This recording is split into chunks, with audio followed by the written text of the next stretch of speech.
কথা বলবো। এতদিন আমি আলোচনা করছি ডেটা ম্যানেজমেন্ট। মাথায় রাখবেন, ডেটা ম্যানেজমেন্ট হচ্ছে সবচেয়ে বেশি ইম্পর্টেন্ট।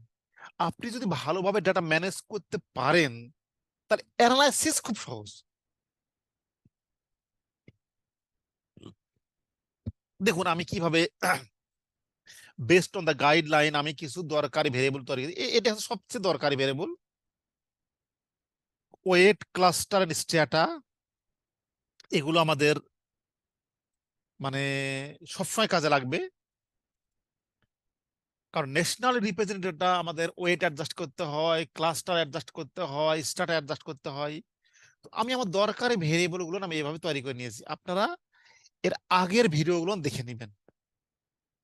আমি আজকে এর আগে আমি কিভাবে বেসিক